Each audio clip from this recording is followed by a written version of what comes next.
Chapter 1. The Slanderer. When you imagine a lion, what comes to your mind?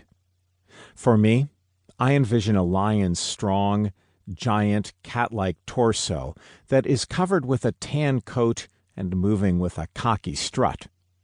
I see his unflinching facial expression, made by a stoic stare and down-turned mouth, all surrounded by a wispy, reddish-brown mane. I wince at the thought of his jaw-stretching yawn that exposes all four of his 3-inch canine teeth. I can almost hear his ground-shaking roar. Thoughts of encountering such a beast in the wild are enough to induce paralyzing fear into most of us. But those familiar with the lion's ways, like his peers in the animal kingdom, know that behind that ferocious exterior is good reason not to be afraid. A lion has a relatively small heart and lungs in relation to the rest of its body. What this means is that it is an incredibly inefficient runner. In fact, the lion is considered one of the slowest runners in the animal kingdom. While it can reach up to 50 miles per hour, it can only do so in short bursts. A lion simply does not have much stamina. Being a sprinter rather than a marathon runner affects how the lion hunts. When it happens upon one of its favorite meals, such as a wildebeest, zebra, or antelope, it cannot launch after it in the moment. Any of those animals would likely outrun it in the long run. So it stalks. Later in this chapter, I will discuss the particulars of what a lion does when it decides to attack. But perhaps you are wondering why I am detailing the biology and behaviors of a lion. What does a lion have to do with shutting up the devil? Everything. Stay alert. Writing to battle-weary Christians, the Apostle Peter warned, "Stay alert. Watch out for your great enemy, the devil. He prowls around like a roaring lion, looking for someone to devour." 1 Peter chapter 5, verse 8.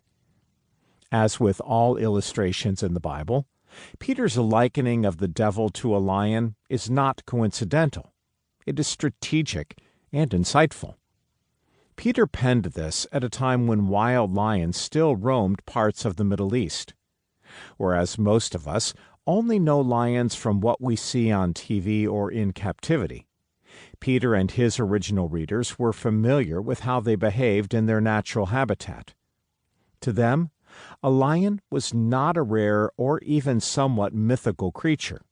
It was a very real threat of which they needed to be ever mindful. Peter warned his readers that this lion was like the devil.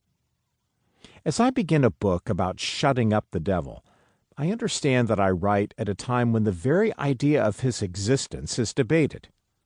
Today, the rise of secularism has minimized many of the issues we wrestle with into merely the products of science and psychology, giving little to no room for spiritual explanations or solutions. Do not get me wrong. I am not someone who sees the devil in everything. But I am concerned that the spiritual side of what we fight, from anxiety, fear, depression, insecurity, offense, and so on, is not being fully represented. Too many suffer, therefore, with no effective solutions. I believe this is because we are afraid to talk about the enemy, because we either consider him mythical, not worthy of our attention, or fear that mentioning him is not encouraging or positive. Certainly, we do not want to give the enemy too much credit, nor do we want to sensationalize him in any way that provokes paranoia or fear in people. You will not find either in this book. Like the lion, behind the devil's frightening exterior is someone who is not so frightening. That is what the prophet Isaiah acknowledged when he caught a glimpse of the enemy. He exclaimed, "Everyone there will stare at you and ask, 'Can this be the one who shook the earth and made the kingdoms of the world tremble?'" Isaiah chapter 14, verse 16. When you see the devil for who he really